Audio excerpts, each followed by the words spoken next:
Ora bem, muito boa tarde, bom dia, boa noite, consoante o local e a hora em que estejam em sintonia connosco, como dizia antigamente os homens da rádio e as mulheres também da rádio. É com muito gosto que estamos no mais uma das nossas conversas à quinta-feira.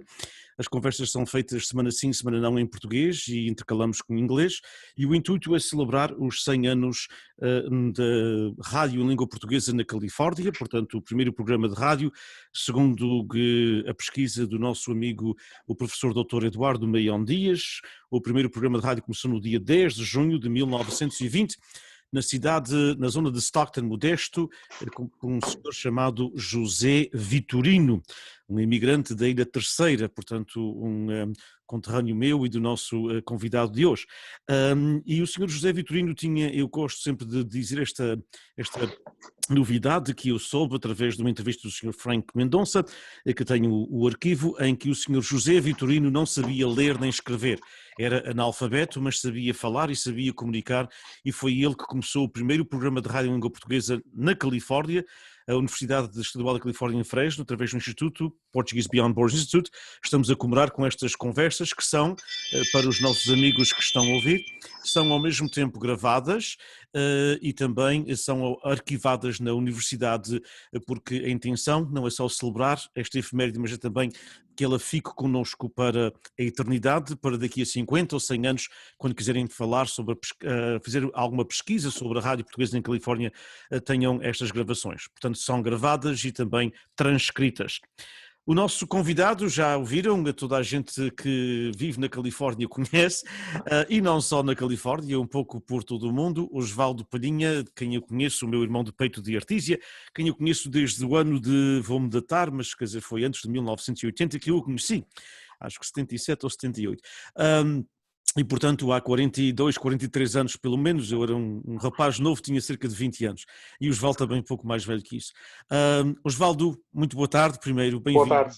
Boa tarde, Inês. Obrigadíssimo por este Olha, tempo. espero que me estejam a ouvir bem e que os amigos radiovintes me estejam a ouvir. Espero que tudo esteja bem sintonizado com a tua ideia e estação. Eu acho que foi genial da tua parte comemorar realmente os 100 anos.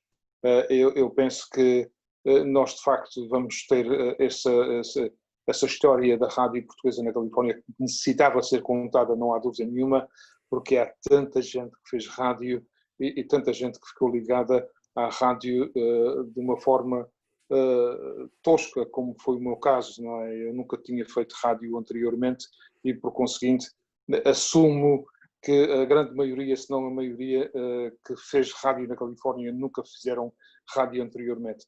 Mas fez-se com coragem, com determinação, e eu sempre tive de início o conceito de que as pessoas que o fizeram eram muito corajosas.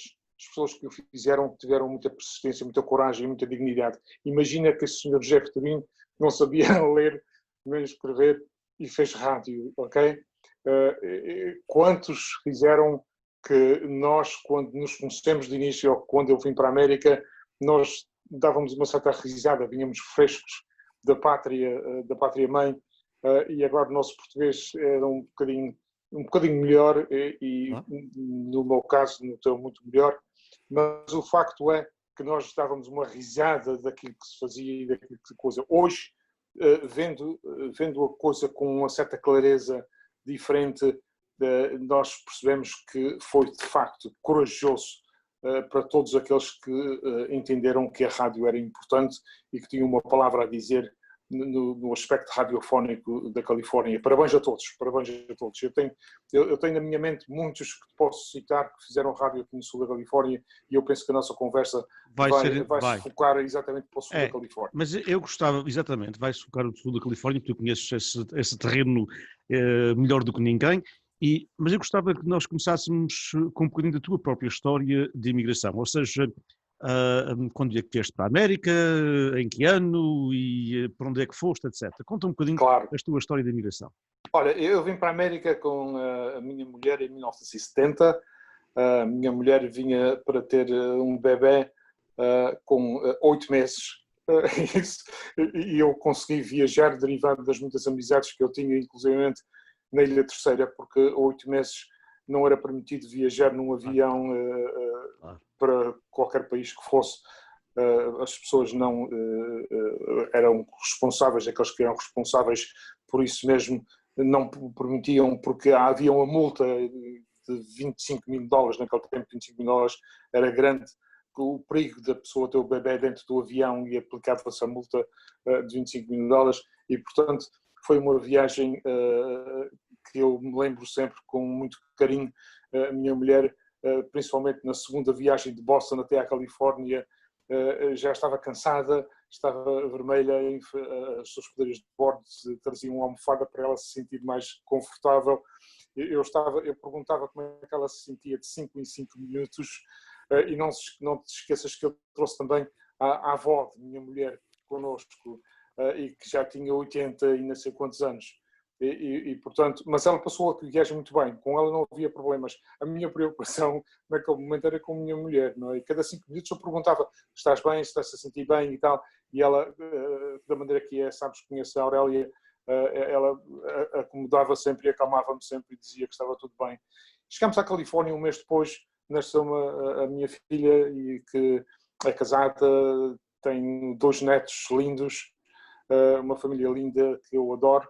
E é claro que é orgulho da família Palhinha e da família da Aurélia também, claro.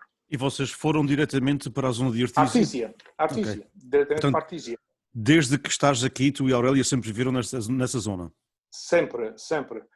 Em 1975 nós comprámos a nossa casa para que nós tivéssemos conseguido esse objetivo. Sabes tanto bem como eu, foi necessário muito suor e lágrimas e trabalho duro, 2 trabalhos inclusivamente, e economizar o máximo possível, porque o sonho era ter a nossa casa, não era ter a residência nossa, onde nós pudéssemos partir de um princípio de que estávamos com os pés firmes. Eu sempre gostei da América, eu fui daquelas pessoas, eu, quando saí da Ilha Terceira, eu trabalhava na empresa de aviação terceirense, trabalhava na secção de tráfego, e os sócios da empresa de aviação, o Sr. António, o Agostinho, o Sr. Arnaldo, e todos eles gostavam de mim, de facto, e até ofereceram-me um serviço de café que eu ainda tenho aqui com muito carinho, não é? E disseram-me: Osvaldo, tu, se não gostares da América, tu tens o teu trabalho aqui, volta, vem-te embora, não é? E é com aquilo no pensamento, diz: porquê que eu não hei de gostar da América? E quando eu cheguei aqui, eu trabalhei em tudo quanto as pessoas não acreditavam que eu tivesse trabalhado naquilo, mas eu queria ganhar dinheiro, eu queria fazer vida aqui na América, e nunca pensei em voltar, nem sequer por sombras, nem eu nem a minha mulher, voltar à nossa terra. E por muito que a gente gostasse da nossa terra, por muito que a gente amasse o nosso país, a nossa terra futura, para o futuro de filha que tinha acabado de nascer, e netos, etc., e futuros, seria a América. E foi exatamente a América. Eu adoro a América, adoro Portugal, adoro o nosso país de origem, mas adoro a América e não quero que nada, ninguém...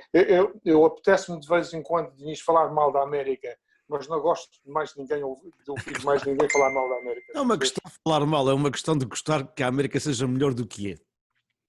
Exato. É uma questão da gente perceber que dentro da grande democracia americana existe toda a qualidade, não é? Claro. E portanto, é inadmissível. Eu digo isto muitas vezes, nós não somos perfeitos, longe de mim tal ideia de apontar nesse aspecto a população americana, mas é claro que também, ao mesmo tempo, eu compreendo que vem de todos os lados, com todos os sentimentos, com todas as ideias, com todas as dificuldades e com todos os pensamentos.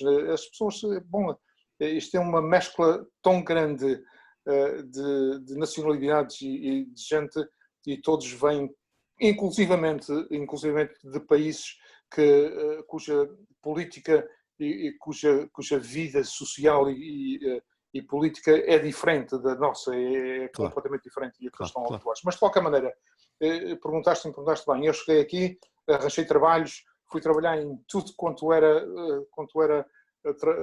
trabalho que desse dinheiro, poupei o meu dinheiro, comprei a minha casa, e nunca saí da cidade de Artísia. Fiquei sempre aqui neste torrão que eu adoro, que gosto muito, eu aprecio. Eu acho que a cidade de Artísia é uma cidade pequenina, conhecida em todo o mundo. Toda a gente sabe que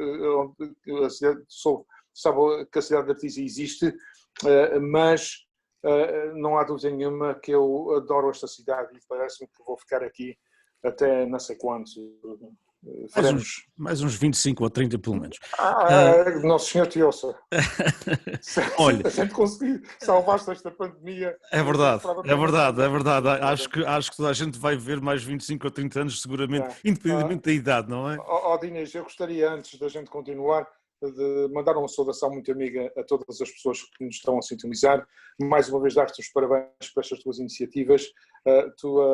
No meu livro, tu és um dos candidatos realmente a historiador da Califórnia e àquilo tudo que foi feito na Califórnia, não há dúvida nenhuma, até à data presente. Eu admiro imenso e digo sempre a todos os amigos que se existe meia dúzia de pessoas aqui na Califórnia que devem ser destacadas imediatamente, tu és uma delas. Parabéns a todos, obrigado a todos, obrigado. Os que estão a ouvir. E tu também, e tu também. Aliás, como a gente vai desvendar ao longo desta conversa, também o teu contributo, aliás, não é nada inferior a nenhuma outra pessoa que tem trabalhado pela comunidade. Chegaste em 1970, tu e a Aurélia, portanto, um bebê à beira de nascer, a tua filha, já havia rádio na altura quando chegaste a Artísia? Já, claro. Aliás, até falava-se muito no Sr. José Jorge, na Sra. Romana Vaz, que não conheci, eu não conheci. Mas conheci realmente aquele que no meu coração foi de facto um grande, um homem de valor incrível na rádio, e as pessoas, alguns vão dizer, não, o que tu estás a dizer? Não, foi sim, senhor, Sr. Camilo de Melo. Fala-me desse senhor, porque eu só conhecia de nome e não conhecia pessoalmente. O Tio Camilo, se não me engano, e se a memória não me falha, fazia meia hora de rádio. Por semana ou por dia? Por semana. E é claro que ele tinha a sua maneira muito pessoal de fazer rádio. Lembra-te que naquele tempo não havia propaganda, não se vendia propaganda, não se via slots para compensar o pagamento do programa, e a rádio era cara. Claro. Não havia internet, tu tinhas que pagar à estação. Claro. E normalmente custava-te bom dinheiro para fazer esse pagamento, não é? O Sr. Camilo de Melo tinha uma forma muito diplomática de conseguir alcançar esse objetivo de pagar o programa e ainda restar alguma coisa. Ele elogiava tudo e todos, desde o gato até o cachorro, e as senhoras, e fazia festas, aí no norte da Califórnia fazia-se umas festas grandes também. Eu estou-me a lembrar de algumas festas que foram importantíssimas, não é? Mas o Sr. Camilo de Melo aqui embaixo, quando fazia uma festa, toda a gente ia, porque não queria perder, as pessoas não queriam perder aquele tempo de estação. E ele tinha muito jeito de levar as pessoas, tinha muito jeito de contactar, e eu tive o prazer de falar com ele por diversas vezes. É claro, cuidado, falar pessoalmente em encontros pessoais, não na rádio. O Sr. Camilo de Melo, naquele tempo, tinha um grupo que eu não quero pôr realmente a situação de inveja nem nada disso, longe de mim tal ideia, mas pessoas que já estavam estabelecidas aqui na América há anos, que tinham realmente uma história a contar e tinham uma reputação a guardar, e é claro que não queriam ver mais ninguém, não queriam os greenhorns aqui à volta, não é? Claro. E portanto, quando a Bernadette Lobão, em 1973, me convidou para fazermos um programa, foi ela, a querida Bernadette, que me incentivou. Ela trabalhava para o Ângelo Nunes, na agência de viagens naquela altura, e eles incentivaram-me realmente a colaborar, a fazer um programa de rádio. E eu, com alguma preocupação, porque eu nunca tinha feito rádio, acedi, de facto. E nós fundámos o Açores 73. Quando fundámos o Açores 73, o Sr. Camilo de Melo ainda fazia rádio.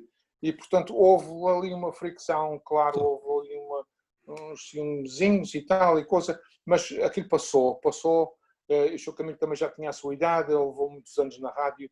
Eu tentei investigar quantos anos ele participou, eu não sei. Eu sei uma coisa, que isto é garantido. O Sr. Camilo de Melo, hoje, no meu livro, foi um herói. Foi um homem aqui no sul da Califórnia. No sul da Califórnia foi um herói. Foi um homem que foi persistente, que criou um programa onde dava informação útil à comunidade portuguesa. Tinha uma certa tendência para a rádio, a gente gostava de ouvir a voz dele e gostava de ouvir aquela forma dele explicar as coisas com detalhe e gostávamos e ríamos, obviamente, quando ele dizia eu vou fazer uma festa e eu agradeço à senhora Maria da Cunha que me ofereceu um bolo lindo, ofereceram cajadas, ofereceram isto, ofereceram aquilo, ofereceram aquilo outro e portanto aí é que ele realmente conseguia sobrepor das despesas que faziam na rádio. Osvaldo, ele era açoriano ou não sabes? Não tens a mínima ideia de se ele era açoriano, se era de Portugal continental ou se era das ilhas? Eu penso que ele era terceirense. Eu penso que era terceirense. Mas eu não sei, algumas pessoas estão a escrever no Facebook. Aquilo que nós estamos a dizer, há a possibilidade de haver algumas coisas que eu diga que não seja certo. Eu peço imensa desculpa e as pessoas corrigem, faz favor. Sim, podem fazer. Podem fazer, mas portanto, mas é provável que seja açoriano porque havia pouquíssimos continentais no sul da Califórnia, principalmente em Artis. Era açoriano, ele era açoriano, sim, exato. Eu penso que era terceirense. Pois. Eu penso que era então, em 73, eu não sabia que tinha sido com a Bernadette Noronha, a Bernadette do Lebão, eu conheço o programa, recordo-me do programa Açores 73, porque uma vez em 74, foi antes da Revolução, portanto, no princípio de 74, foi a primeira vez que nós fomos à Artísia, meu pai, e recordo-me de a gente passar aí uns dias e ouvir o programa, portanto, recordo-me bem do nome, mas não sabia que tinha sido com a Bernadette Lebão, portanto, tu e a Bernadette começaram um programa. Eu tinha a convicção de que se não tivesse sido a Bernadette, nunca tinha começado na rádio, ok? A Bernadette é que tinha uma coragem extraordinária e a Bernadette tinha uma eficiência que tu conheces muitíssimo bem e uma persistência quando a Bernadette, eu já não tenho uma conversa com ela há muito tempo antes, eu digo sempre que um dia destes nós temos que ir almoçar ou jantar com a família e falar sobre essas coisas, mas ela tinha uma persistência fantástica, nós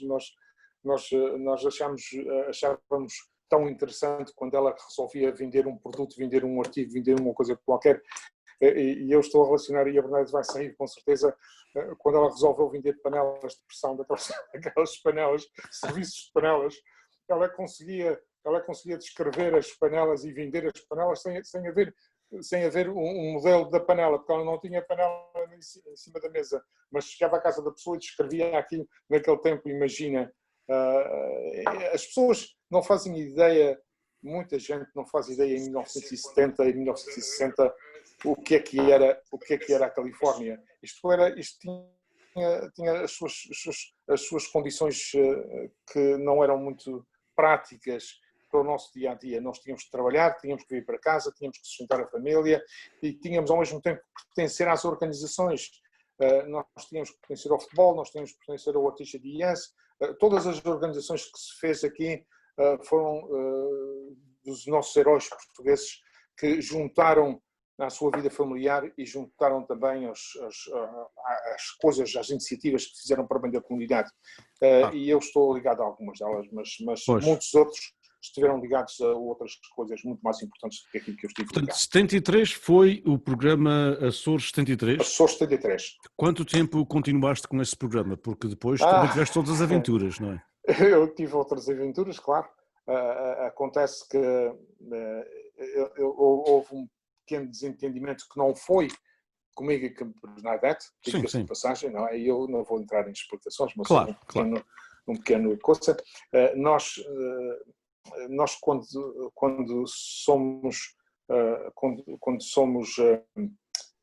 quando pisamos terra e sabemos por que linhas e trevas é que nos cruzamos, nós também temos a nossa opinião, nós não queremos ser subjugados. Não tem nada mais uma vez a ver com a Bernadette, mas aconteceu e ao fim de, eu penso que foram 2 ou 3 anos, nós acabámos com o Açores 73, ok? E então, mais tarde aparece o Vanberto Freitas, não é? Uhum. Aparece o Vamberto, aparece o Rafael Barcelos, aparece o Pedro Costa, aparece o Alfredo Silveira, aparece essa gente toda. Toda a gente fez rádio, não é? Claro. Sabes, eu sempre tive uma filosofia, Dinis, eu sempre tive uma filosofia. Eu acho que a rádio é aberta para toda a gente. Quem quiser fazer rádio, faça, venha com de braços abertos. Pronto, a rádio é interessante quando nós participamos com muita gente. E então acontece que quando essa malta toda apareceu, nós fazíamos na minha mesa aqui, ainda hoje, a mesa onde eu estou aqui sentado, onde toda essa malta que eu citei há pouco, sentava-se aqui até às tantas, imagina lá tu, até às tantas da noite, com uns copinhos, uns whiskyzinhos e uns aperitivos. A Aurélia ia se deitar, a minha filha, e a gente ficava aqui a desenhar as páginas do meio do Tribuna Portuguesa. Porque nós, durante muito tempo, nós colaborámos e participámos e tínhamos as duas páginas do meio do Tribuna. Havia uma delegação do sul da Califórnia, não é? Que tu estavas encarregado disso. Exatamente. E então nós escrevíamos aqui a facilidade extraordinária em que nós participávamos nos eventos, que alguns eram tabus, mas que eram descritos por um Vamberto, por um Pedro e por um Rafael, que tinham maestria extraordinária em escrever. Eu vou-te dizer que a minha grande admiração era vê-los sentados à mesa e em pouco mais de uma hora produzirem uma quantidade de artigos, e vinham artigos por todos os lados e portanto, preenchíamos as páginas do Tribuna. É claro que tudo quanto se escrevia, tudo quanto se punha no papel, tudo isso tinha um certo tom de liberalismo, digamos assim, não é? E então parte da comunidade não gostava de maneira nenhuma, mas nós fazíamos, o jornal nunca acabou por causa disso, e as pessoas colaboraram e nós fizemos a nossa parte no jornal. E foi quando nasceu então a Nova Dimensão, o programa Nova Dimensão. Não me perguntes datas, Dinis, porque as datas, mas aconteceu, penso eu, que 2 ou 3 anos depois de acabar o Açores 73, aconteceu a Nova Dimensão. E a Nova Dimensão nós fazíamos, se não me engano, em Long Beach, na cidade de Long Beach aqui. Fazíamos ao domingo, íamos todos para a rádio, sentámos-nos lá, fazíamos um programa que era interessantíssimo. Porquê? Porque havia muita colaboração de gente que era educada, que tinha muitos conhecimentos e que sabia realmente fazer rádio. E isso teve um certo impacto, não há dúvida nenhuma. Mas era uma estação, era esse que, ou foi mais à frente, que era uma estação pública, que não tinha... Era uma estação pública. Porque eu acho que o Nova Dimensão, por aquilo que a minha pesquisa e a pesquisa, como tu disseste, quer dizer, eu gostei muito no princípio quando tu falaste do Sr. Camilo Melo, porque eu acho que muitas vezes, Osvaldo, a gente não dá crédito na nossa comunidade àqueles que vieram antes de nós. E portanto nós todos, o Presidente Obama costuma dizer muitas vezes, e eu gosto muito da frase, não é só pelo homem, mas pela frase, ou seja, nós estamos todos aqui aos ombros de alguém, sobre os ombros de alguém criou para depois nós podermos continuar, e a minha pesquisa leva-me a ver que a Rádio Nova Dimensão foi das primeiras rádios que era numa estação de serviço público, porque a maioria das outras estações, como tu dizes, o Sr. Camilo, e aqui no Val, então eram pagas. Eram pagas, nós pagávamos, como eu também fiz, nós pagávamos na altura, vocês aí eram muito mais, mas na altura, em 77, quando eu comecei o meu programa de rádio, pagava $50 à hora. $200 por mês, não é $200 por mês. E, portanto, porque eram estações comerciais. E pela pesquisa que eu tenho feito, a Nova Dimensão foi a primeira a se ingrar numa estação americana. Pública. Exatamente, absolutamente. E conseguimos o nosso objetivo, de facto, mas tu falaste a respeito da minha participação, mas eu gostaria de ir um bocadinho mais atrás e falar noutra aventura que nós fizemos, que foi realmente a rádio aqui de Corona, Ontário. Foi uma rádio onde nós fizemos realmente no Chino portanto, a Nova Dimensão, minha mulher acaba de me lembrar que a Nova Dimensão foi no Chino, foi em Corona, ok? E depois a Rádio Lusolândia é que foi feita na estação pública, ok? Mas a Nova Dimensão... então foi em Corona, no Chino, em Corona. Onde também houve um outro programa de rádio do Sr. Freitas, um Sr. Freitas também teve. O Tony Freitas. O Tony Freitas fez um programa de rádio muito interessante. Ele tinha um sotaque brasileiro, ele tinha estado no Brasil, e fez um programa onde as pessoas, o Tony tinha jeito, inclusive para a parte de relações públicas, e teve realmente um bom impacto aqui na Califórnia, aqui em Los Angeles. A senhora Maria Matias, quando o Tony Freitas saía, ela que fazia rádio também, foi uma pessoa importante aqui na comunidade, porque muitas das obras que foram feitas aqui na comunidade tiveram um dedo da senhora Maria Matias e do senhor Matias, o seu marido, mas o Tony Freitas teve realmente um impacto na rádio, e até eu estou isento de falar bem ou mal dele um bocadinho, dos dois lados, porque existem razões para isso. Em primeiro lugar, ele e as pessoas à volta dele queriam um monopólio da rádio no sul da Califórnia. Não queriam que mais ninguém pusesse o pé na rádio. E nós conseguimos, por intermédio das nossas relações públicas com a estação em Corona, com o General Manager, que era canadiano, nós conseguimos começar a rádio lá. Não é? Portanto, o Tony Freitas, já no meu tempo, fazia rádio da sua própria, não era estação, mas era um departamento no Chino, na sua casa, onde ele tinha o equipamento, ligava com a estação de Corona e transmitia desde a sua casa. Okay? E nós transmitíamos em Corona. É claro que quando nós transmitimos em Corona, transmitimos com esse grupo todo que eu te citei há pouco. Não é? É claro que esse grupo, cuidado, Tony Freitas tinha uma maneira de fazer rádio conservadora, não é? Que só saía religião, conservadorismo, etc. Nós, imagina lá tu, o Humberto Freitas, o Pedro Costa, o Rafael Barcelos, etc. Imagina lá tudo o que é que saía de nós todos, não é? E então acontece que de vez em quando o Sr. Tony Freitas ou alguém ligado ao Sr. Tony Freitas chamava a estação, falava com o General Manager, fazia queixa do grupo da Nova Dimensão, o Sr. General, isto é autêntico, não te vou exagerar. Eu sei. Eu conheço a história. Pelo menos umas 5 vezes. O Sr. General Manager chamava o Osvaldo e dizia, Osvaldo, your program is cancelled. You can't do the program. Said, excuse me, I'll be right there. Eu pegava no meu carro na Artísia, ia até Corona, sentava-me com o Sr. General Manager e disse, qual é o problema? What's the problem? E ele explicava, pessoas que chamaram porque disseram que vocês disseram isto assim.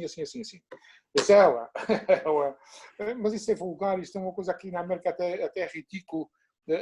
Portanto, eu levei nesta lenga-lenga durante talvez um ano nesta lenga-lenga. Lá de vez em quando, a Aurália diz 4 anos. 4 anos, eu não queria exagerar, sabes, a minha memória também, mas ela tem uma memória grande. 4 anos, pelo menos, nesta lenga-lenga. E então foi quando o General Manager já ficou farto desta situação e disse, vocês vão continuar com o programa, mas vão continuar do Chino, do quarto de Tony Freitas no Chino. Se houver um problema qualquer, o Tony Freitas liga logo connosco e vai. Portanto, nós ficámos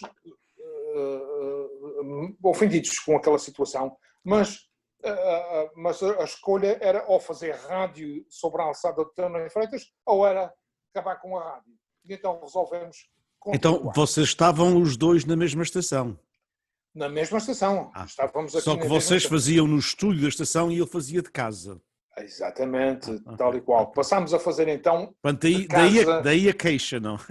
As queixas vinham constantes, claro. Porque havia um grupo mesmo só para chatear, claro, que fazia queixas só para ver se despachavam o Osvaldo, o Humberto e o Pedro e a malta toda, e portanto, aquilo chegou a certa altura que fez moça, chateou.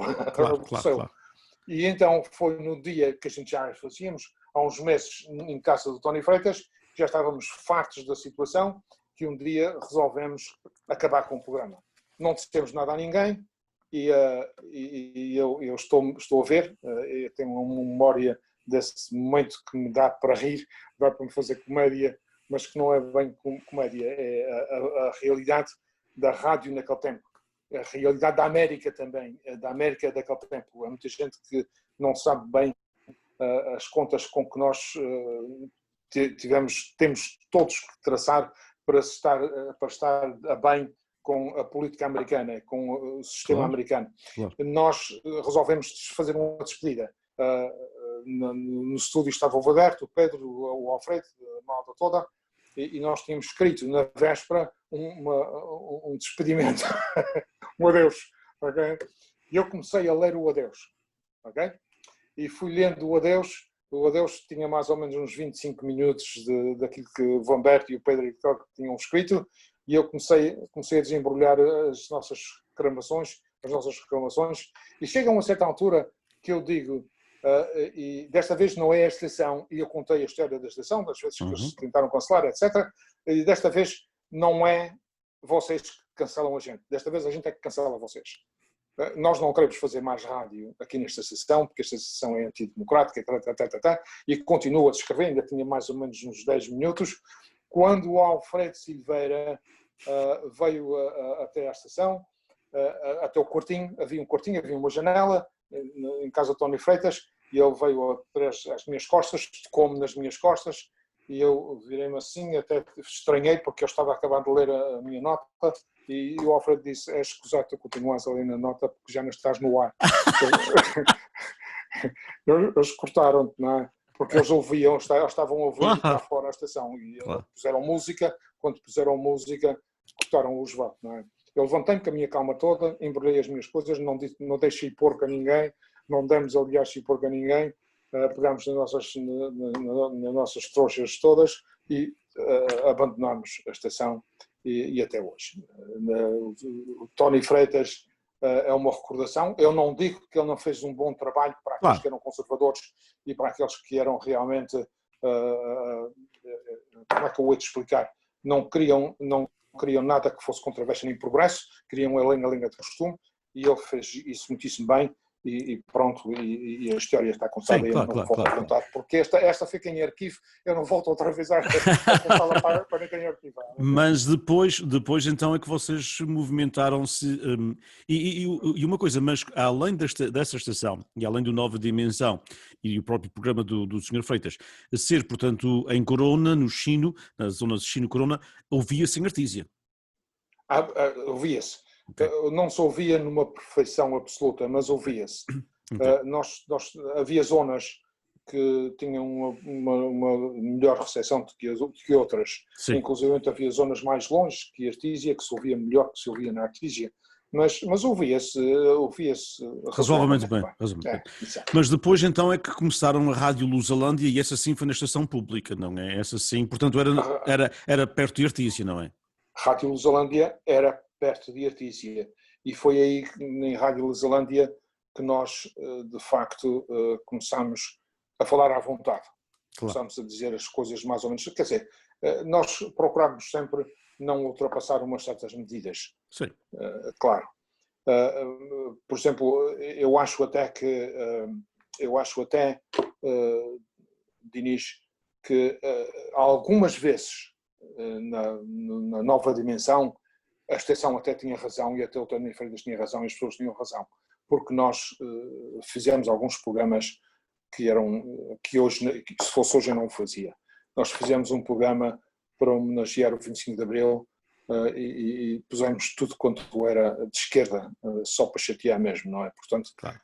Nesse dia a gente fomos cancelados e enfim, penso que foi o último programa que fomos então designados para ir para o Tony Freitas e fazê-lo a casa do Tony Freitas. Mas quando fizemos a Rádio Lusalândia foi interessante. Nós já tínhamos uma certa experiência, já tínhamos um certo cabedal e já fazíamos umas coisas mais corretas, e já tínhamos mais paciência, já não éramos tão liberais. Portanto, nós temos que compreender que a América o país em si tem as suas convicções e nós temos que perceber que as pessoas têm um certo receio do fantasma do comunismo e Claro. da esquerda entrar aqui. Nós nunca fomos comunistas, eu adoro a América da maneira que é, nós nunca fomos extremamente liberais. Mas essa era a palavra, Osvaldo, que se usava. Era. Oh, Para intimidar. corrige-me, Para intimidar.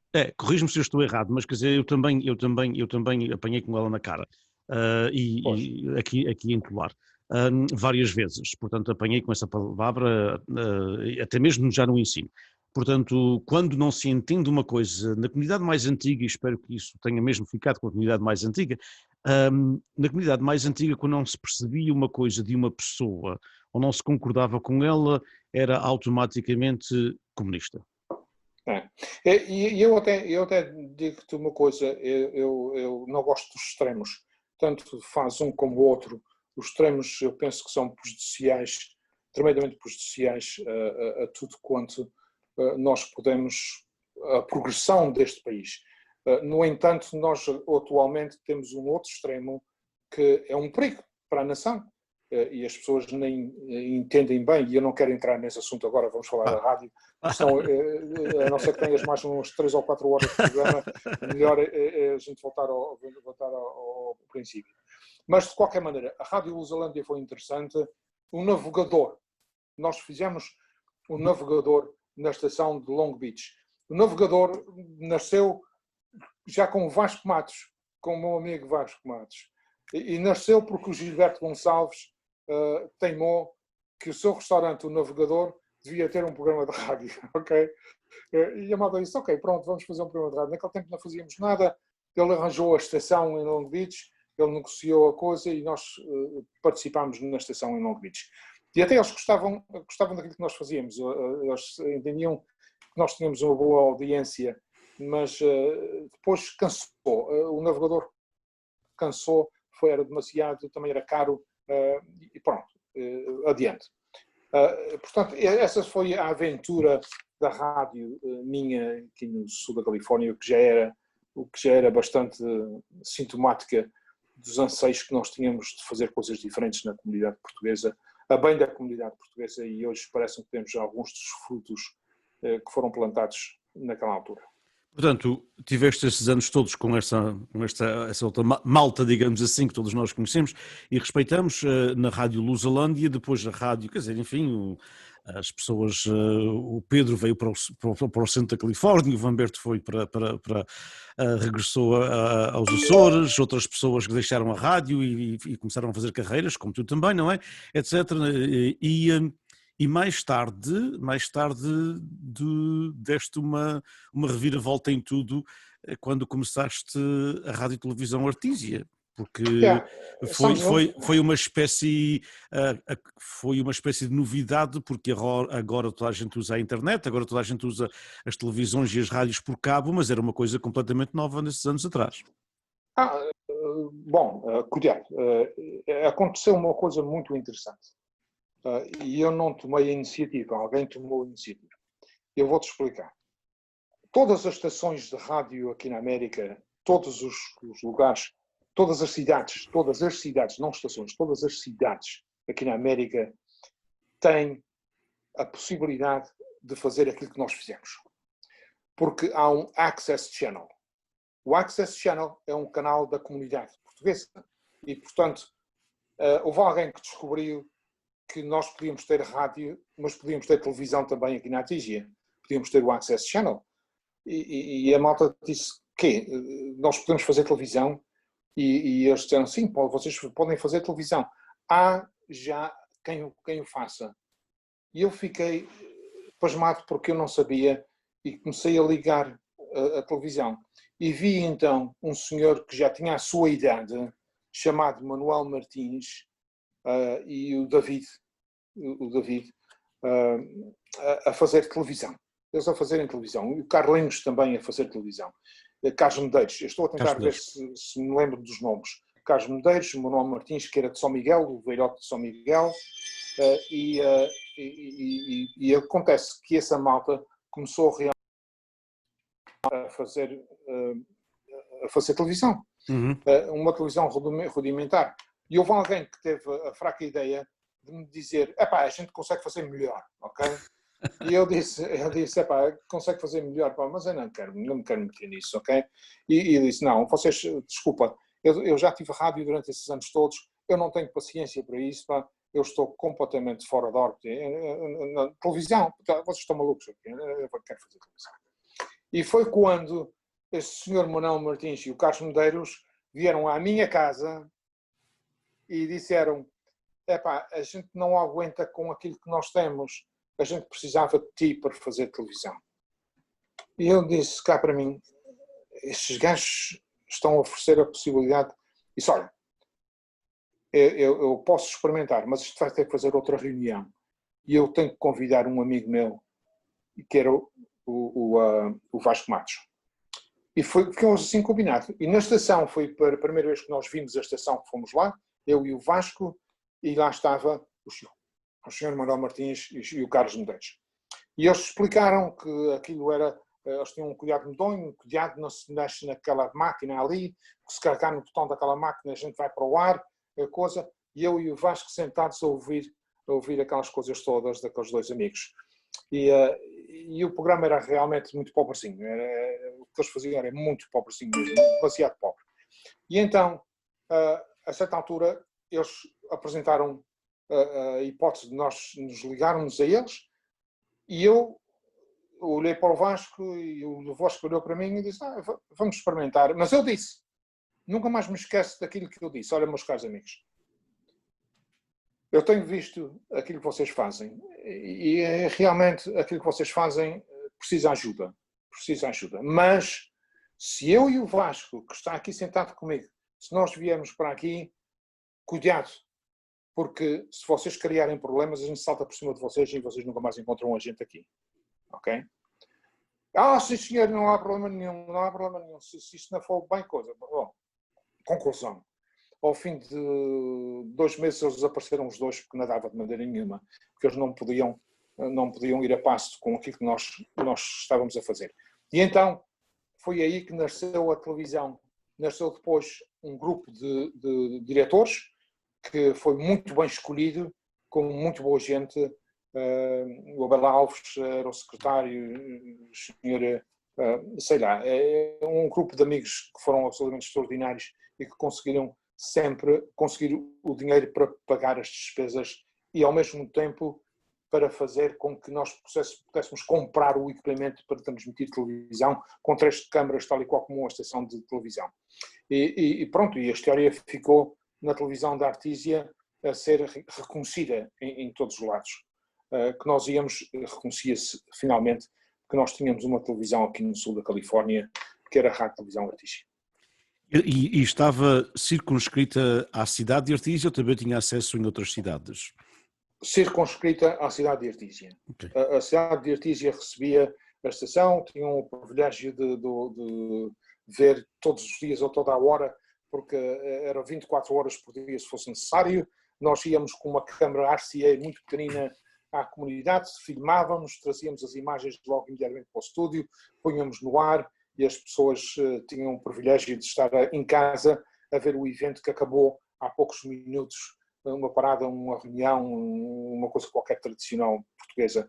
E isso foi, de facto, na minha opinião, na televisão, de toda a televisão que nós fizemos, foi um momento auge daquilo que nunca se pensou anteriormente, no tempo do Sr. Camilo de Melo, no tempo do Sr. José Jorge, da Romana Vaz, etc., nunca se pensou em fazer aqui, que era possível fazer aqui na Califórnia, e nós fizemos na Artesia, e lá está as repercussões que nós, ao atuarmos da maneira que o fizemos, conseguimos um objetivo que era ultrapassado, que não era ultrapassado antes e que foi ultrapassado, que foi realmente a possibilidade de nós fazermos televisão. Hoje eu gostaria, depois, quando tivermos tempo, de falar dos atuais mentores da estação de televisão, que foi uma situação muito importante.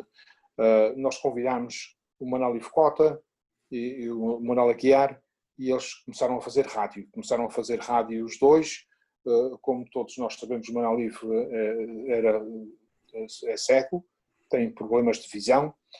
O Manuel Aguiar fez um rádio e fez muitíssimo bem, com a sua senhora também, a Luísa Aguiar, e eu acho que, para já, o Manuel Ivo Cota merece também, conjuntamente com o Sr. Camilo de Melo, da posição de heróis comunitários da rádio e da televisão, porque a persistência do Manuel Ivo Cota foi incomparável. Não existe nada que se chegue. Se existe realmente a possibilidade um dia de nós homenagearmos mais uma pessoa que esteve ligada à rádio e à televisão de uma forma extraordinária, de uma forma sem paralelo, foi de facto também o Manuel Ivo Cota, com o seu programa Memórias de Portugal, que ainda hoje era da orquestra. Memórias de Portugal passou para a rádio, e eu penso que foi o Manuel Aguiar que sugeriu que o nome continuasse a ser de Memórias de Portugal. Bravo, se chegou muito bem, e portanto não há dúvida que o Manuel Ivo Cota hoje, no meu livro, é um dos heróis comunitários. E ainda há pouco, quando falamos, algumas semanas atrás, sobre esta questão da rádio, com o Laurent Bettencourt, também outro conhecidíssimo homem da música, falávamos precisamente na importância, na altura, de homens como o Laurent Bettencourt, como o Manuel Ivo Cota, de gravarem aquela música, porque não sempre era fácil comprarmos discos portugueses vindos de Portugal, era difícil, e ainda bem que eles gravavam as suas músicas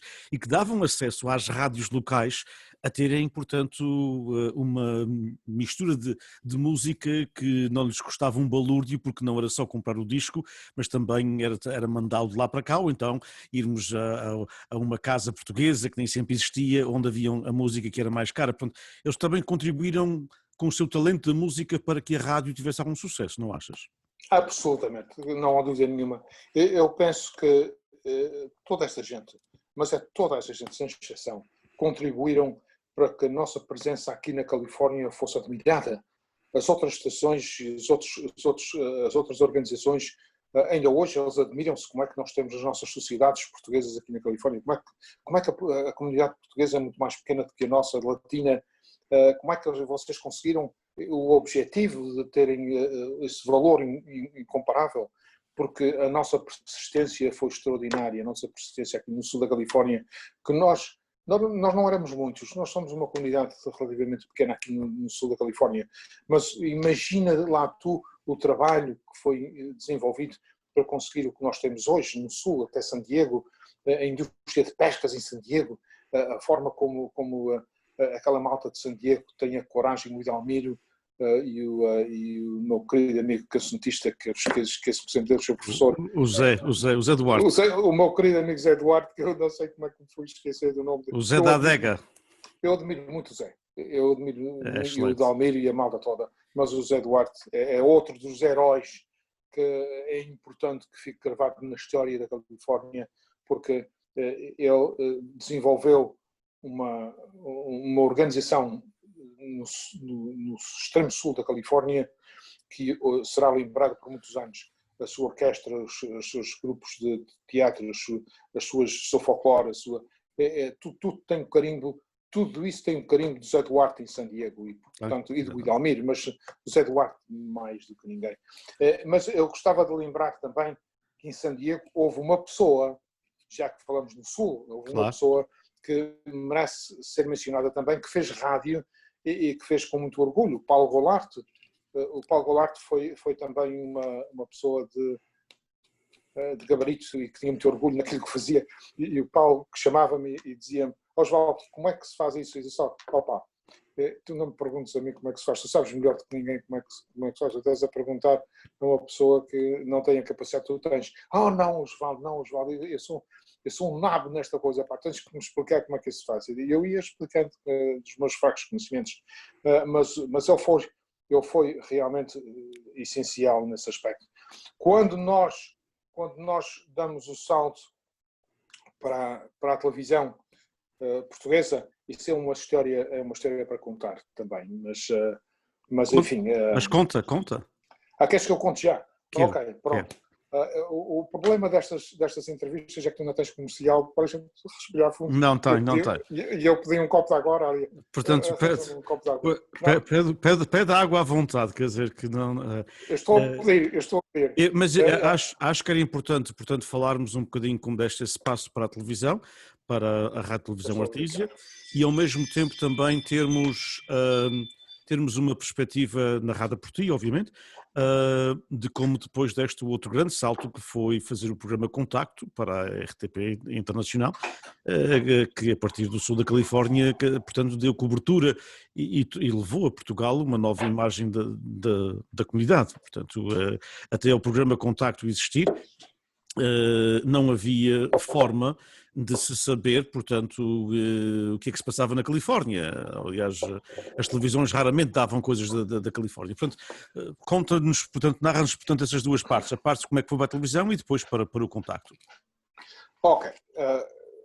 Uma coisa curiosa. Quando eu terminei a rádio e terminei a Rádio Televisão Artísia e pedi a minha reforma, eu escrevi uma carta muito diplomática a dizer ao meu grupo e a dizer à malta toda, chegou a altura de eu dizer o adeus.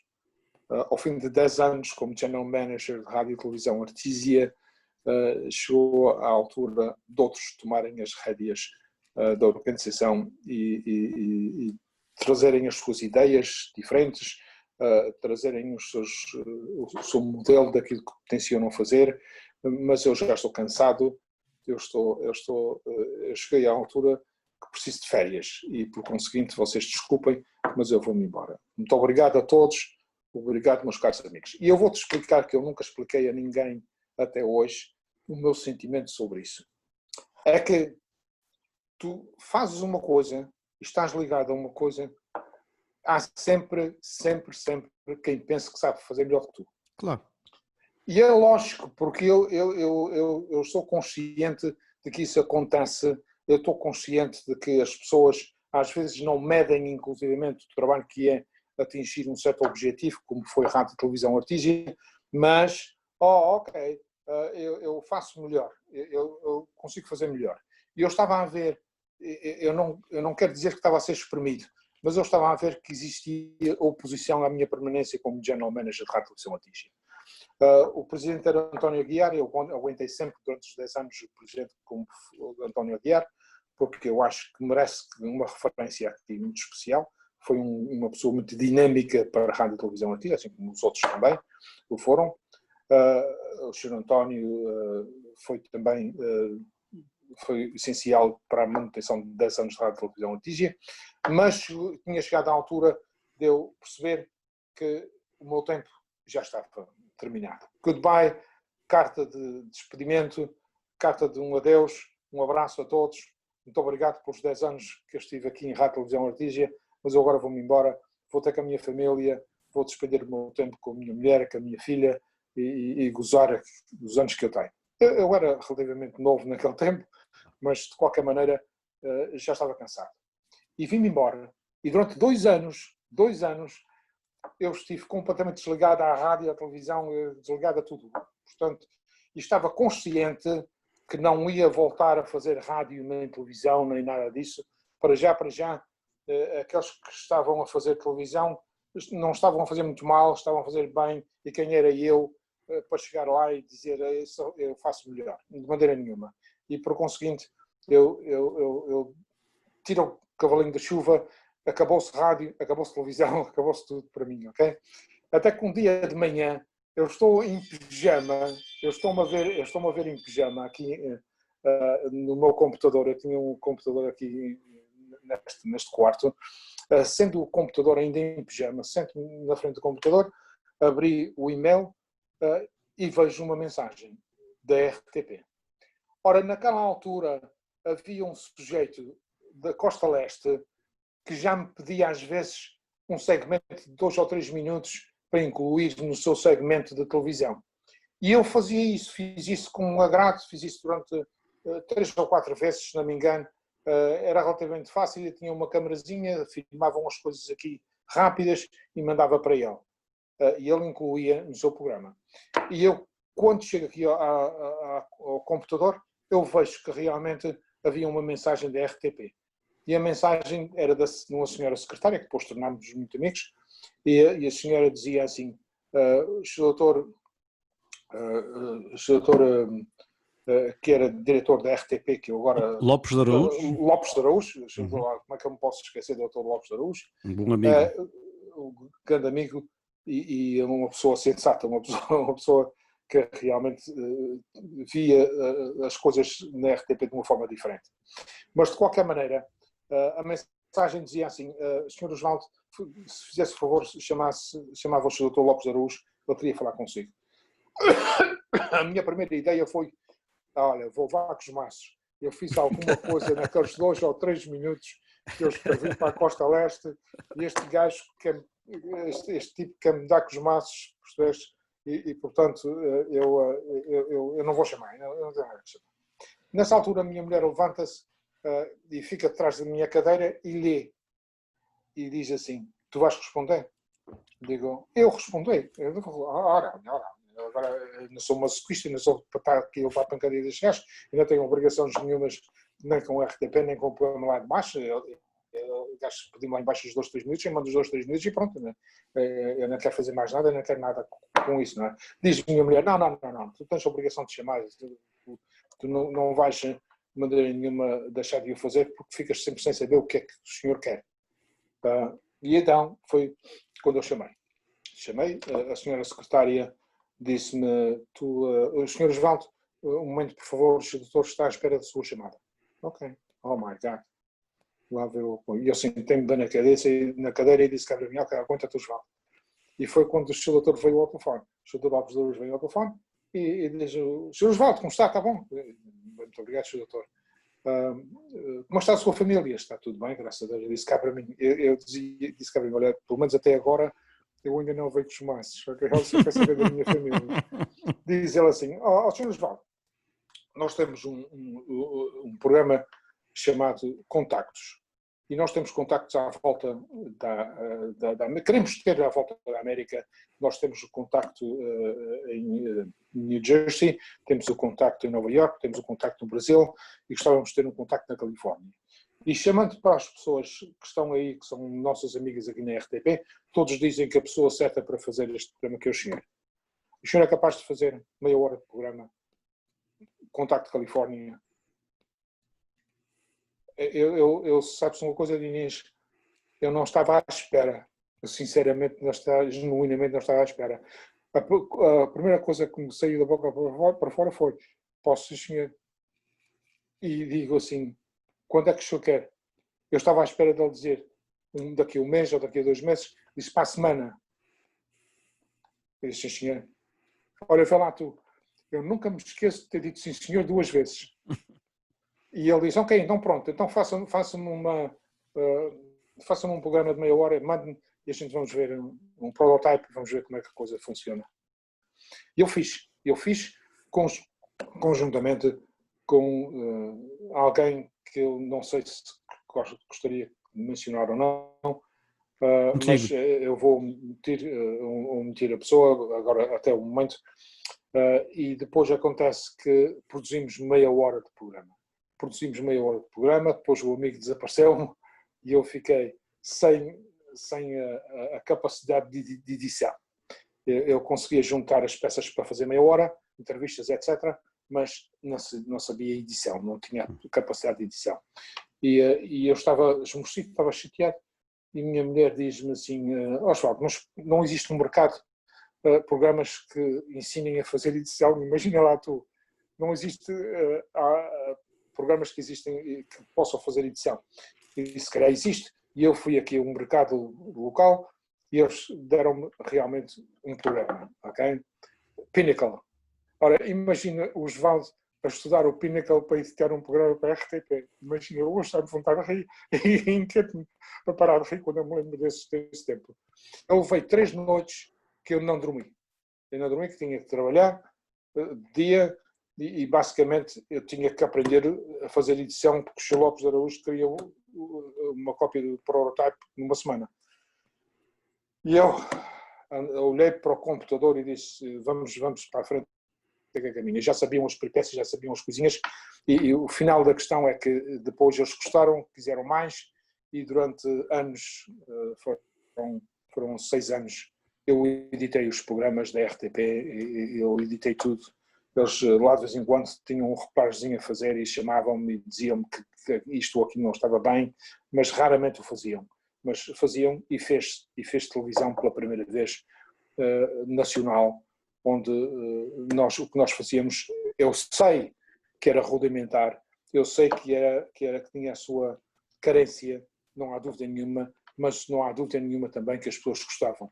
E as pessoas sintonizavam a RTP para ver os programas de contacto, as pessoas gostavam do programa de contacto, e eu tenho pena que a RTP tenha parado os programas de contacto, porque mal ou bem feito ou mal feito, com as suas carências ou sem carências, o facto é que as pessoas eram informadas da nossa comunidade, eram informadas daquilo. Eu sempre disse o que é que alguns senhores da RTP, alguns senhores, não o Sr. Dr. Lopes de Araújo, Claro. o Sr. Dr. Lopes de Araújo era compreensível e sabia que realmente as coisas tinham as suas carências, mas alguns senhores da RTP, a sua presunção e a sua maneira de ver as nossas comunidades, a ignorância desses senhores de verem a nossa comunidade portuguesa por um prisma completamente errado, porque eles julgam que nós emigramos com cursos de filosofia, o que não é bem assim, e portanto nós fomos sempre relegados para segundo plano. Eu inclusivamente, só para te dar uma ideia, quando nós fomos intestados basicamente para ir à RTP, os diretores de todos os programas de contacto fomos à RTP e tivemos lá mais de uma semana. Houve um momento, inclusivamente, que quando chegámos à cafetaria, nós gostávamos, como todos os açorianos que veem uma das pessoas que a gente julga que são estrelas da televisão, e havia um sujeito que comentava programas desportivos na RTP, e eu gostava de ter uma fotografia com ele. E quando eu me fui dirigir a ele deu assim um safanão com a mão, deu meia volta e foi-se embora. Isto é a maneira como muitos na RTP reconheciam a nossa comunidade portuguesa. Eles tinham-nos a nós como uns borra-brotas que não tinham capacidade, não tinham conhecimentos para estarem a fazer televisão na RTP. E isso foi, por minha mágoa e por meu desgosto, um grande prejuízo para a nossa comunidade portuguesa geral à volta do mundo. É que nós hoje em dia, por muito que eu gosto daquilo que é feito, por muito que eu admiro aquilo que é feito, isso não invalida o facto de que aquilo que nós fizemos anteriormente, aquilo que era feito, ia de encontro à nossa população, ia de encontro àquilo que nós éramos e somos na imigração. Desculpa lá interromper, fez-se durante 6 anos, fez-se durante 6 anos e fez-se com muito orgulho, com muita honra, e hoje, se há uma coisa que me orgulha sobremaneira na rádio e na televisão, foi aquilo que foi feito durante 6 anos e que a comunidade toda, de les a les, reconhecia-me e agradecia e admirava, e não eram antipáticos, antes pelo contrário. O nosso povo adorava aquilo que nós fizemos. Eles, na RTP, alguns na RTP, que tinham o poder de mudar as coisas, mudaram a seu belo prazer e erraram. Voltando a tentar dar assim um aspecto de ponto final, nós temos mais ou menos 12 minutos, mais coisa, menos coisa, e eu queria, portanto, saber a tua opinião e o teu pensamento em 2 temas diferentes. Primeiro, mas antes de ir por aí, houve também um programa de rádio que o Dr. Maião Dias cita no seu livro, em vários livros, como sabes, nosso amigo Dr. Maião Dias, de quem tu tens muita amizade, e ele também por ti. Um herói comunitário, um homem que tem um valor extraordinário na nossa comunidade. Aliás, a gente deve a história dos portugueses na Califórnia, devemos-la ao Dr. Eduardo Maião Dias e no Havaí também. Mas ele, no seu livro, fala e eu estou agora sem as minhas notas aqui, mas ele fala de um locutor que veio de Portugal, do Rádio Clube Português, e que fez um programa a partir de uma estação, acho que perto de México, ou no México, que era ouvido em várias estações, em várias zonas da Califórnia, eu não me recordo agora do nome dele, mas ele fala-me precisamente de uma tentativa de, portanto, antes das estações do norte da Califórnia de São José, contratarem, portanto, os locutores José João, etc., não é? O José João, mas houve vários outros, Tito Rebelo, etc., todos os outros. Antes disso acontecer, houve uma tentativa no sul da Califórnia, ele tinha um programa ao sábado à noite, eu recordo-me de o ouvir, mas não me recordo o nome, mas tinha um programa ao sábado à noite, eu vinha do Rádio Clube Português, do Porto, um programa extraordinário, era uma estação a partir do México, salvo erro, e ouvia-se em praticamente 5 ou 6 estados da União Americana, mas era aqueles projetos utópicos que não tinha base comercial, não é? Pois, o Pedro Costa, que esteve ligado ao senhor, tem mais detalhes e mais Muito informação, bem. E um dia que tu faças uma entrevista ao Pedro, que o senhor vai fazer no futuro, ele cita o facto porque ele vai conseguir... É verdade, o Pedro esteve envolvido nesse projeto, exatamente. Foi assim um projeto megalómano, não é? Foi um projeto megalómano. Aliás, até antes do projeto ir para o ar, eu pus as minhas dúvidas. Quando eu ouvi o senhor fazer a rádio, eu admiti que, de facto, se ele tivesse a parte financeira estabelecida para pagar a despesa que era fazer um programa desses, que iria conseguir com certeza os seus objetivos, mas a ideia deles era ir atrás das grandes companhias para financiar um programa que era muito dispendioso. Mas ele não tinha essa força e, por conseguinte, não conseguiu fazer. Não conseguiu. A minha outra questão tem a ver, eu tenho uma teoria que é minha e podes não concordar com ela, e agradeço que me digas a tua opinião, e tenho, portanto, tratado este assunto com todas as pessoas com quem tenho falado sobre a história da rádio na Califórnia. Eu sou da opinião que se ainda hoje se fala português na Califórnia é por causa da rádio, porque muito antes de haver escolas que ensinavam português, muito antes de haver cursos de português em escolas americanas, muito antes de... E não são assim tantas, infelizmente. Muito antes de se haver, portanto, de haver cursos em universidades também, havia rádio em língua portuguesa. E a minha teoria é esta: se nós chegássemos aos Estados Unidos, como eu cheguei em 1968 com os meus pais, quando tinha 10 anos, e chegássemos aqui e fôssemos para um mundo americano, como todos nós fomos, como tu também quando vieste com a Aurélia em 70, nós, se não tivéssemos a presença da língua e da cultura portuguesa através da rádio, na altura era um grande meio de comunicação social, não é? E alguns jornais que a gente recebia, o velho jornal português, se não fosse a nossa comunicação social, a gente teria havido uma imersão total no mundo americano. E hoje praticamente ninguém falava português, inclusive nós próprios, no meu caso, que tinha vindo com 10 anos, quer dizer, portanto, se não fosse a rádio e os meus pais, não é?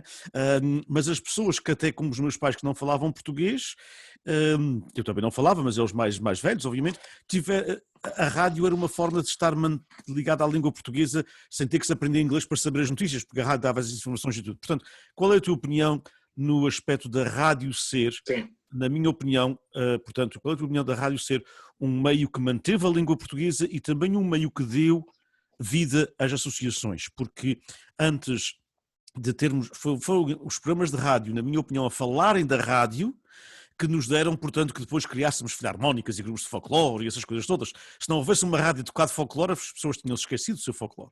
Portanto, esta é a minha teoria, mas eu gostava do teu comentário mais importante que o meu. Não, tu tens muita razão, o meu comentário é igual ao teu, a minha teoria é igual à tua. Eu penso que a rádio foi fundamental realmente no português que nós hoje falamos, principalmente aqui na Califórnia. Não vou falar de outros estados porque eu desconheço, mas na Califórnia a rádio foi fundamental. A rádio depois, é claro, os grupos folclóricos, as bandas de música, nós implementámos coisas aqui na Califórnia que para outras localidades era inconcebível. Lembra-te que nós estamos de Portugal até aqui a América vezes 2. Aqueles que param em Boston, Nova York, New Jersey são muito mais a facilidade com que eles falam a língua portuguesa é muito maior.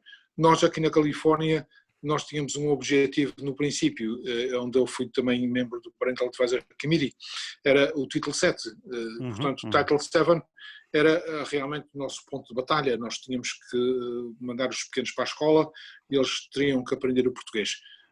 A minha filha, é claro, as crianças nascidas em 1970, essas crianças aprenderam português, falam hoje português. A minha filha fala, escreve e fazia correção às traduções também para o distrito escolar, da Aurélia, e portanto nós tínhamos esse fator importante. Depois falaste do programa de imersão, falaste da imersão.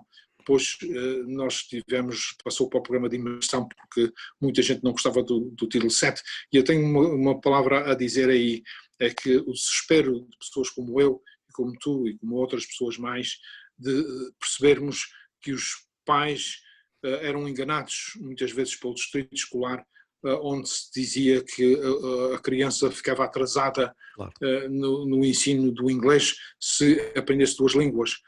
E eu dava como exemplo a minha filha, que fala português, escreve português e é tesoureira do distrito escolar, um dos distritos escolares de Buena Park, e portanto a teoria dos senhores educadores naquela altura estava errada, claro. Mas a maioria das pessoas eram pessoas que estavam ligadas à rádio, e todas as vezes que ainda hoje eu digo uma palavra que é um bocado controversa, e que tu também é a mesma coisa, com certeza, que se passa contigo, uma expressão qualquer, uma palavra qualquer, uma coisa qualquer que nós dizemos que não está no dicionário dessas pessoas, elas querem saber, elas querem indagar, querem perceber o que é que nós dissemos, e portanto a rádio é, não há dúvida nenhuma, uma escola tremenda para as pessoas se sentarem na sua casa e ouvirem a possibilidade de tu dizeres meia dúzia de coisas que eles desconhecem, e isso é muito importante. E eu vejo a importância que é realmente aquilo que nós fizemos até há pouco tempo, a rádio que nós fizemos por intermédio das estações com os locutores que nós estávamos a fazer. Eu acho que é fundamental continuar a haver essa rádio. Eu vou voltar. Eu acho que houve realmente um interregno aqui que foi fundamental também para que eu descansasse, para que eu tomasse uma reação de paz comigo mesmo, com a família, com esta pandemia absurda, que ninguém percebe exatamente onde é que ela veio e como é que ela veio. E portanto tudo isso foi um fator para me fazer descansar, e eu acho que fiz muitíssimo bem.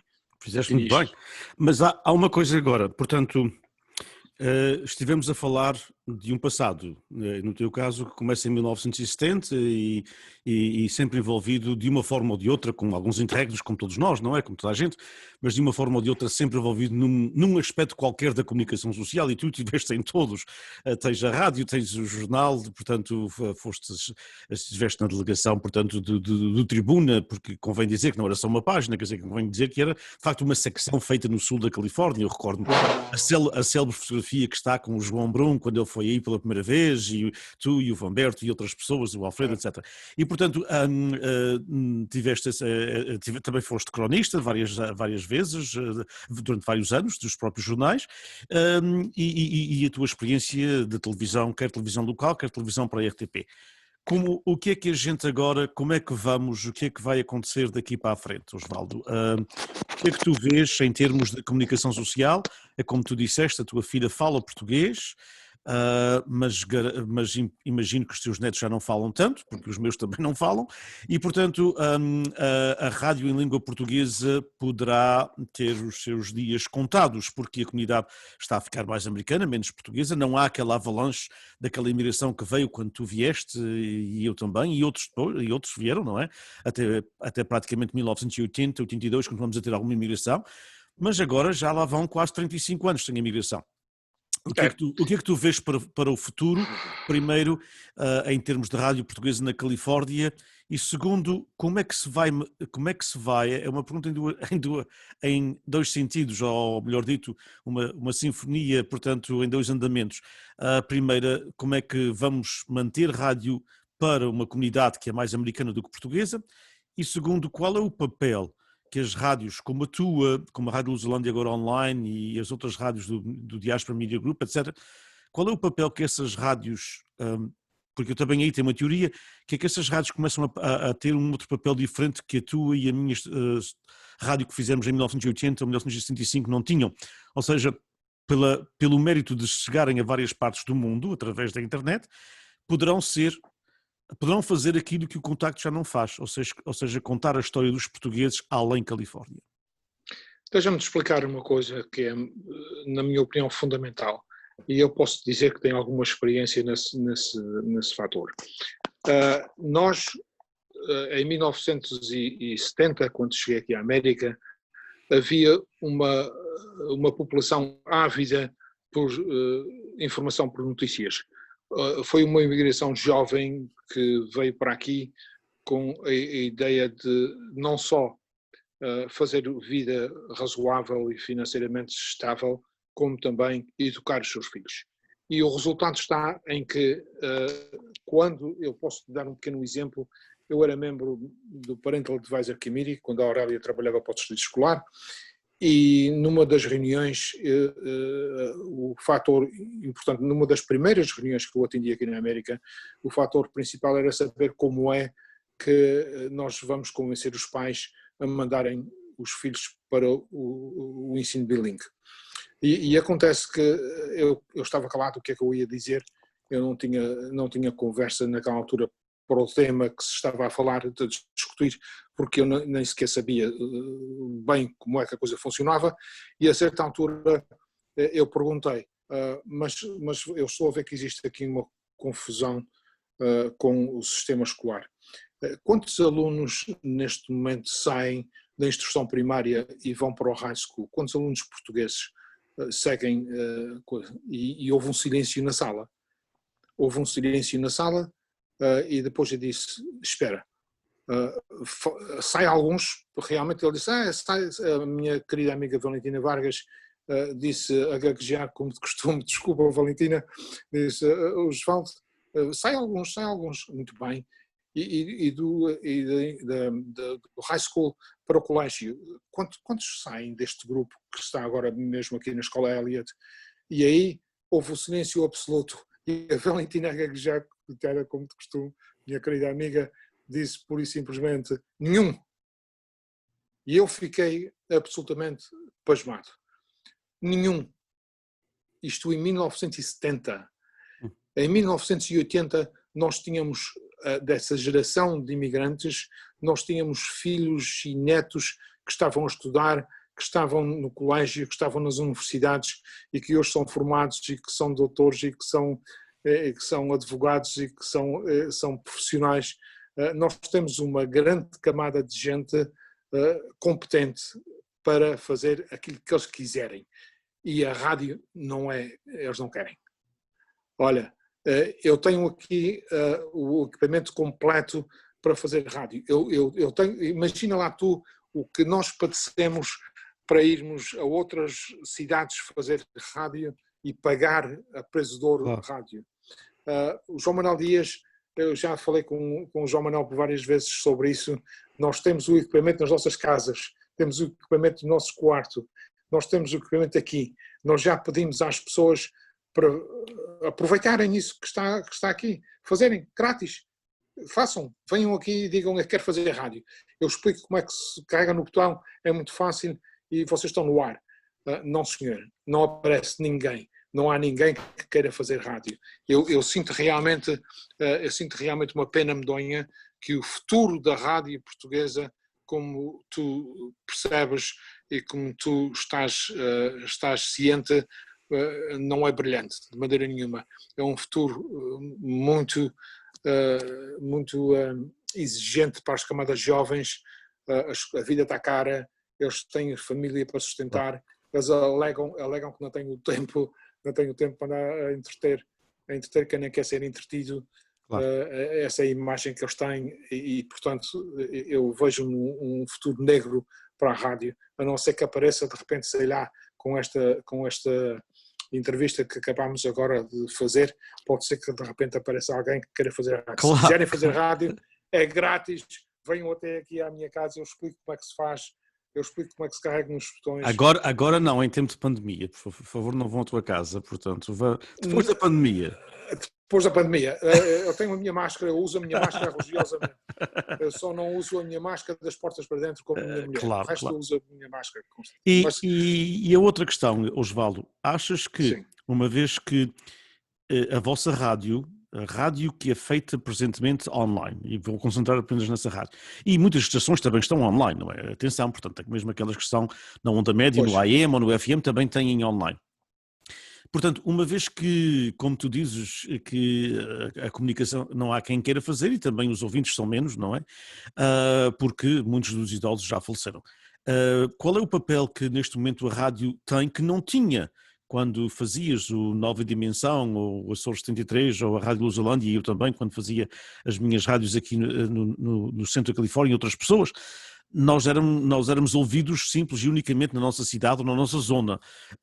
Eu não ouvia a Rádio Lusolândia em Tolar, nem tu ouvias, portanto, o Rádio Clube Comunidade em Artísia. E, portanto, eram muito circunscritos porque estávamos naquela rádio tradicional. Uma vez que a rádio já não é tradicional, uma vez que agora se pode ouvir a Rádio Lusolândia online em qualquer parte do mundo, qual é o papel que tu achas que a rádio ainda poderá ter para contar aquilo que a RTP e a imaginação nacional portuguesa não têm de nos dar os nossos espaços próprios? Qual é o papel que a rádio poderá ter de ser a nossa porta-voz fora da Califórnia?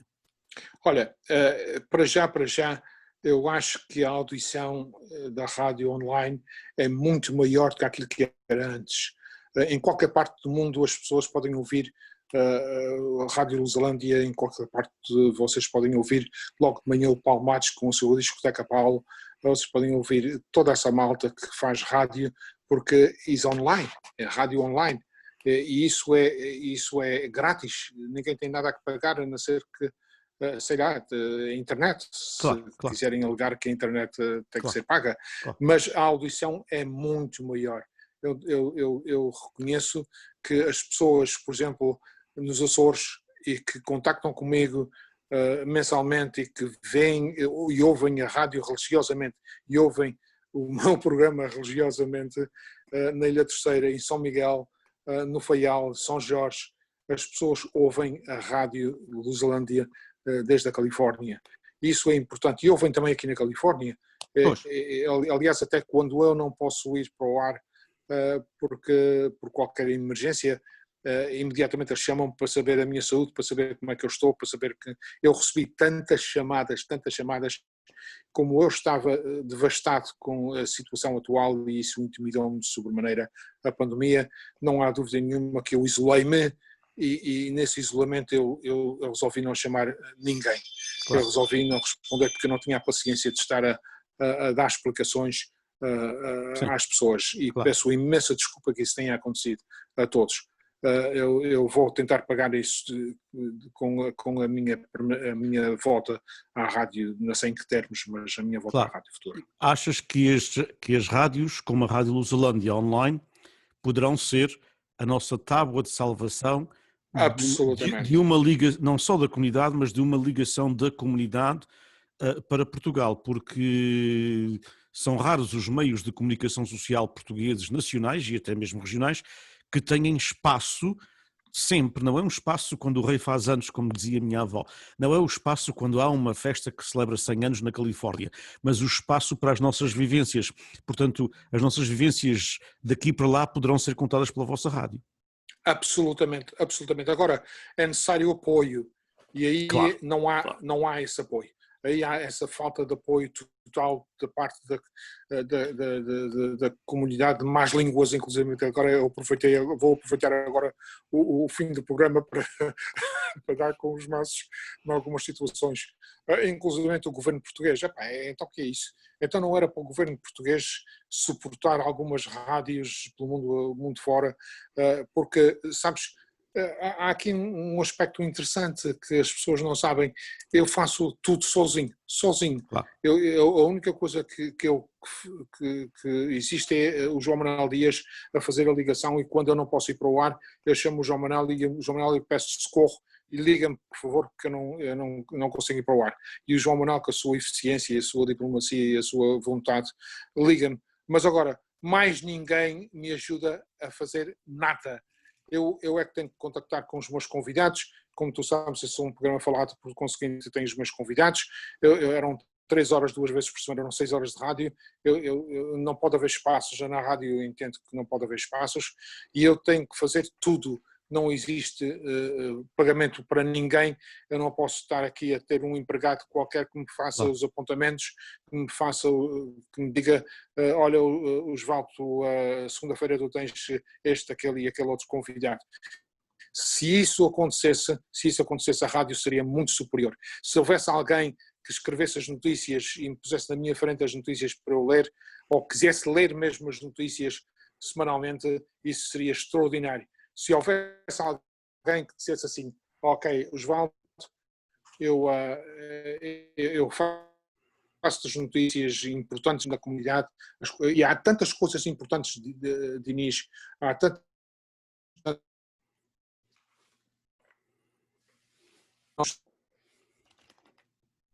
serem informados e traduzir em português, e eu dou o espaço no programa de forma que a pessoa se sente na secretária e leia todas essas notícias importantíssimas. Tu citaste uma coisa que é muito importante. A nossa comunidade portuguesa não está bem informada. As notícias vêm aos trambolhões, vêm a rodos, as notícias vêm em grandes quantidades, mas não há uma peneira para peneirar aquelas que são importantes e que a nossa comunidade portuguesa precisa saber e precisa ser informada. E isso é muito importante, mas para isso não é só o Osvaldo sozinho que vai fazer isso, é impossível. Eu ao fim de 6 horas de rádio semanal, já tenho 72 anos, vou para 73 anos, eu já fico cansado. Eu não posso estar a compilar informação que seja importante para a comunidade, mas se houvesse alguém que quisesse compilar essa informação, eu dava um abraço ao amigo e agradecia imenso. A porta está aberta, o sentimento é real, nós precisamos de ajuda porque a nossa comunidade precisa ser mais bem informada, precisa ser mais bem, aliás até as coisas que podem ser mais liberais, mais conservadoras, se me aparecer aqui alguém que me fale bem do Trump, vai para o ar da mesma maneira. Eu vou falar mal dele porque eu acho que ele é do pior que existe no universo. Nunca houve nada igual nem na América, nem no mundo inteiro. E, portanto, as pessoas podem falar da maneira que quiserem, ou mal, ou bem, como quiserem. O facto é que eu dou espaço de antena para as pessoas dizerem aquilo que quiserem e dar as notícias que quiserem. A porta está aberta. Osvaldo, a nossa conversa de 1 hora durou 1 hora e 40 minutos, mas é mesmo assim, quando se conversa com os amigos é para isso. Foi um historial da rádio importantíssimo, eu agradeço-te imenso a tua paciência. Estamos muito gratos àqueles que nos acompanharam, informando-me também todos que, obviamente, portanto, isto ficará arquivado na página PBBI, Portuguese Beyond Borders Institute da Fresno State, na página da YouTube, e também, mais importante ainda, talvez, é que ficará arquivado na própria Biblioteca da Universidade, Henry Madden Library, com transcrição, portanto em português, para que aqueles que algum dia, quem saiba, daqui a 50, 100 anos, queiram saber como e o que se fez em rádio, neste caso uma história de mais de cerca de 50 anos, no sul da Califórnia, que foi aqui traçada pelo Osvaldo Palhinha desde 1970 até ao presente ano de 2020. Mais uma vez, obrigado, Osvaldo, um abraço, cumprimentos à Aurélia e até sempre. Um abraço. Professor, muito obrigado. Um grande abraço e obrigado. Muito obrigado, meu amigo. Até breve. Obrigadíssimo. Até breve.